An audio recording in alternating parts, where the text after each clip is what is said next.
না? সালিমা বিল্ডার্স গ্রুপে যিনি মালিক, তাতে একটু অহংকার থাকতেই পারে অনিক সাহেব। মালিক মেঘলা শালিমা বিল্ডার্সের মালিক?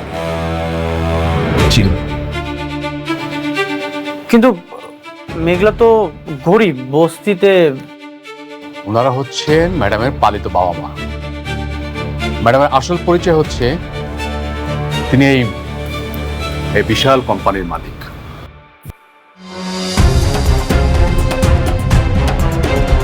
অনিক সাহেব, এতক্ষণ আপনার সাথে আমি সম্মান দিয়ে কথা বলেছি, আপনি দেখেন তো চুপচাপ চলে না যান, তাহলে আপনাকে অসম্মান করার ব্যবস্থা আমাদের এখানে আছে।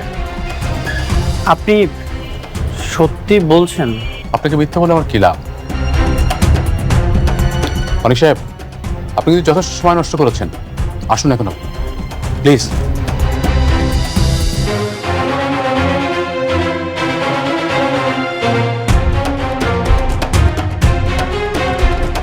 সো এখন দেখেন আপনারা কেমনে কি করবেন।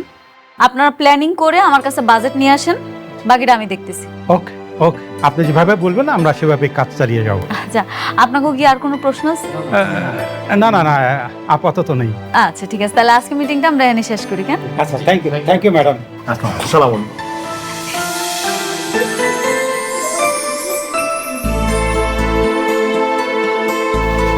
অনেক হঠাৎ আমারে ফোন দিল, ও কি আমারে কিছু কইতে চাইছিল? ম্যানেজার আঙ্কেল, জি অনেক ফোনে আপনারে কি কইলো? ম্যাডাম, উনি ফোন করেননি, উনি নিজেই এসেছিলেন, আমি ওনাকে তাড়িয়ে দিয়েছি। কি আপনি আপনি অনেকের বাড়ি করে দিছেন? সরি ম্যাডাম, আজকে নিশ্চয়ই উনি কোনো প্ল্যান করে এসেছিলেন। তাছাড়া আপনার শরীরের যে অবস্থা, এই অবস্থায় উনি যদি একটা বাজে কথা বলে আপনার শরীরটা খারাপ করবে, তাই ওনাকে আমি তাড়িয়ে দিয়েছি। কি আশ্চর্য ম্যানেজার আঙ্কেল, আপনি আমার একবার কইবেন না ও আইছে? আপনি কাজটা মোটেও ঠিক করেননি। Sorry madam. আপনি একটু মোবাইলটা দেন, একটু কথা কই।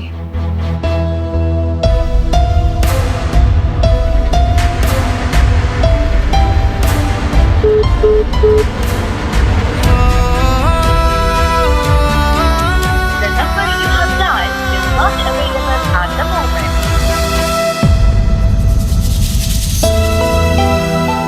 আমার নাম্বারটা ব্লক করে দিছে। ম্যাডাম, মা আপনি টেনশন করুন না, প্লিজ একটু বসুন আপনি। কিরে মা, তোর শরীরের অবস্থা কি? এই তো বাবা। ও আচ্ছা।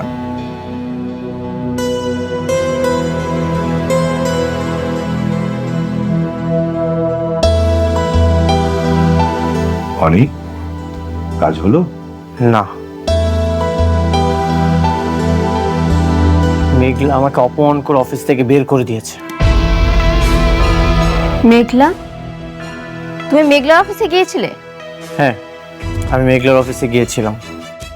আমার জন্য আনিস চৌধুরীর সাথে ঝামেলা হয়েছে। আমাদের কোম্পানি অনেক বড় লস হচ্ছে, আর এই জন্য আমি মেঘলার অফিসে গিয়েছিলাম। তুমি আমাকে আগে কেন বললে না? আমি জানলে কোনোদিনও তোমাকে যেতে দিতাম না। আমি তো জানি না যে সে অপমান করবে। আমিও জানতাম না মেঘলা আমাকে ভেবে অপমান করবে। অনেক আশা নিয়ে গিয়েছিলাম আমি, কিন্তু আমার সব আশা ভরসা চূর্ণ বিচূর্ণ করে দিয়েছে।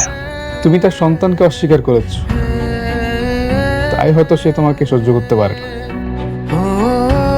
হতে পারে। আমি কোটিপতি থাকা অবস্থায় মেঘলাকে বিয়ে করেছিলাম,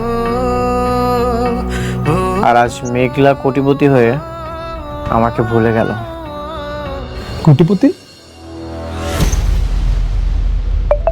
মেঘলা কোটিপতি হলো কিভাবে? মেঘলা শালিমা বিল্ডার্সে কি করে? মেঘলা শালিমা বিল্ডার্সের মালিক।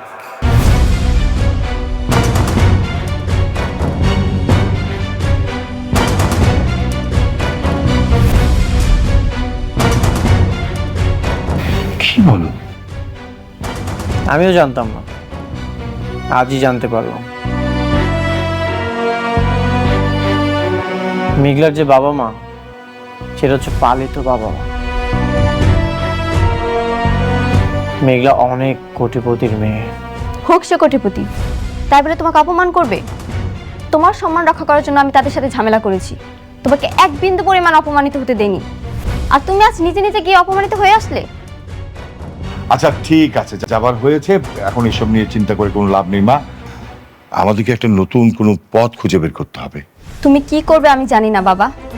তোমার যদি এই সম্পত্তি নাও থাকে, দরকার হলে আমি আমার হাজবেন্ডকে নিয়ে রাস্তায় থাকবো, তবুও আমি ওর কোনো সম্মানহানি হতে দেব না।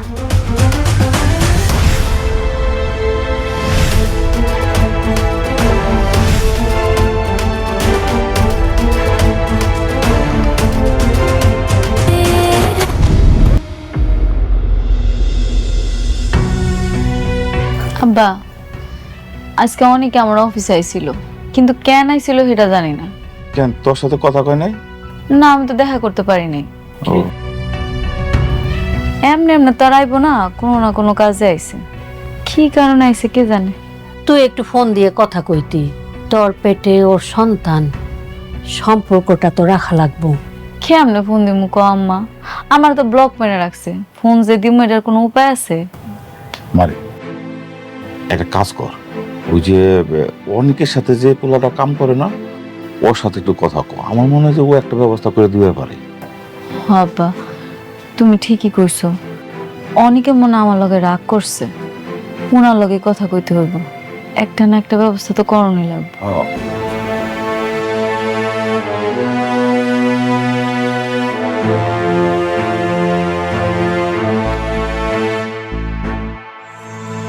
এই স্ট্রাকচারটা পছন্দ হয়নি, এটা চেঞ্জ করতে হবে। তাহলে আমি চেঞ্জ করে দিই।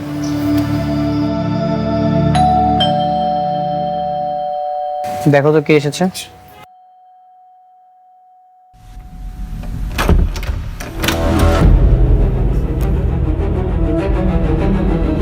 তুমি এখানে? তোমার মালিক অনেক নিশ্চয়ই বাসার ভিতরে আছে। তার আগে বলো তুমি এখানে কি করছো? আছে, অনেক কাজ আছে, সেটা নয় বাসার ভিতরে গিয়ে বলি।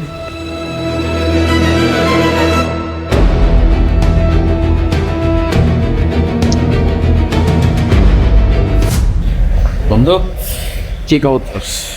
কেমন আছিস? একটা কুকুরকে যদি লাথি দিয়ে বলি তুই আর কখনোই আমার বাসার সামনে ঘুরঘুর করবি না। কুকুর কখনোই আসে না, কেন জানিস?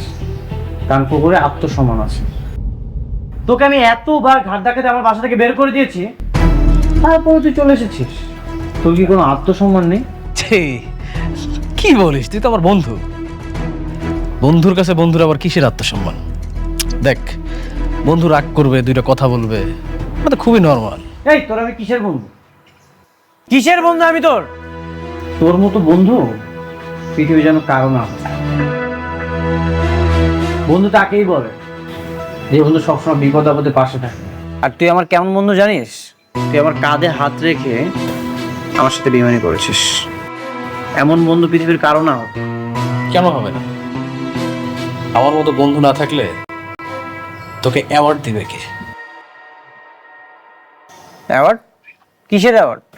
অ্যাওয়ার্ড ফুটা কপাল অফ দ্য ইয়ার।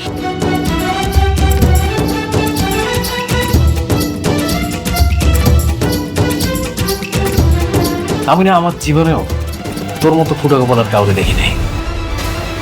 এই জন্য ভাবলাম যে আমার বন্ধুরে গিয়ে একটা অ্যাওয়ার্ড দিয়ে আসি। এই জন্য তোর জন্য একটা অ্যাওয়ার্ড নিয়ে আসছি। নে বন্ধু, আমার সদরে গ্রহণ করতে এটা। আপনি কি জন্ম থেকে এরকম শয়তান? আরে ছোট ভাবি, এত রাগ করবে? আচ্ছা তুমি বলো, এই যে আমার বন্ধু অনেক নিজে নিজে কত সম্পত্তি করলো, আর সেই সম্পত্তির মালিক এখন কিন্তু আমি। আর একটা জিনিস খেয়াল করেন, ও কিন্তু সম্পত্তির লোকে তোমাকেও বিয়ে করেছে। এখন তোমাদেরও সম্পত্তি কিন্তু ধ্বংসের প্রায় শেষ প্রান্তে। বন্ধু, যেই বউটারে রেখে বিয়ে করেছিলি, সেই বউটা কিন্তু এখন শালিমা বিল্ডার্স গ্রুপ অফ ইন্ডাস্ট্রিজের হাজার হাজার কোটি টাকার মালিক। তুই একটা জিনিস খেয়াল করছিস, সে কিন্তু আমারে কাজ দিছে, তোরে দেয় নাই। দেখিস আবার এই বউটারও না হারাইস। তুই একটা কাজ কর, এই অ্যাওয়ার্ডটা তুই ডিজার্ভ করিস। নে, রেখে দে এই অ্যাওয়ার্ডটা।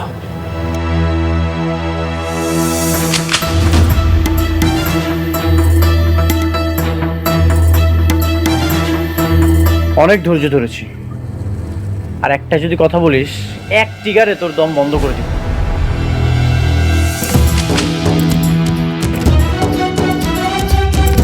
একই কথা যদি আমি বলি,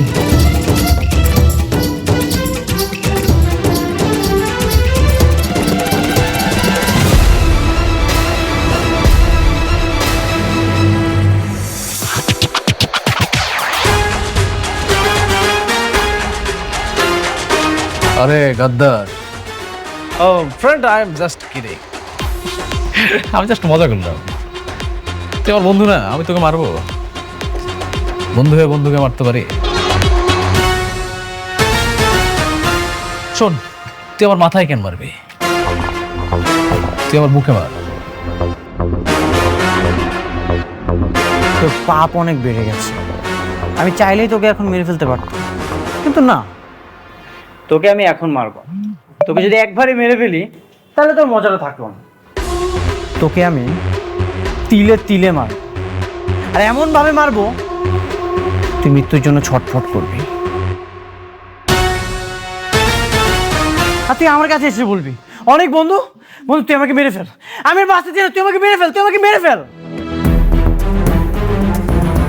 সেই চিৎকার শোনার জন্য আমি অপেক্ষায় থাকলাম, আর সেই দিন আমার অনেক শান্তি লাগবে। তুই চিৎকার শুনবি?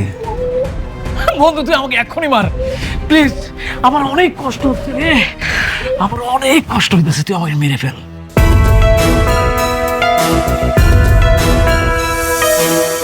শোন, একটা কথা মাথায় রাখ, তুই কিন্তু আবার রাস্তার মধ্যে হয়ে যাবি। আর কার সুদিন আসবে আর কার দিন রঙিন হবে এটা পরে দেখা যাবে। আনিস সাহেব আছে না, কোনো সব অসমাপ্ত কাজ আমি পাচ্ছি। আর এই অ্যাওয়ার্ডটা তুই ডিজার্ভ করিস, রেখে দে। ফুটো কপাল অফ দ্য ইয়ার। তোর আবার তোর কাছেই রাখ, আমাকে না তুই একদম চিন্তা করিস না। তুই একটু সাবধানে থাকিস, নিজের যত্ন নিস, নিজের খেয়াল করিস। আমাকে না তোর একদম চিন্তা করতে হবে না। অবশ্যই আমি আমার যত্নও নিব, আমার খেয়ালও রাখবো। আর এই অ্যাওয়ার্ডটা তুই রিফিউজ করলি তো সমস্যা নেই, আমি আমার শিল্পে রেখে দেবো তোকে দেওয়ার জন্য। আমি আবার আসবো।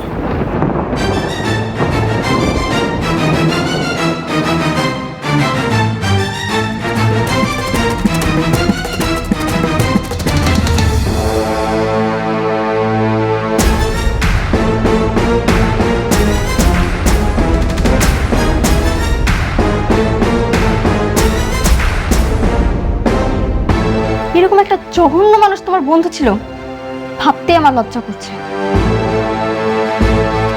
চেহারা দেখলেই কি আর মানুষ চেনা যায়? যদি আগেই জানতাম তাহলে তো এই পরিস্থিতিতে পড়তে হতো না।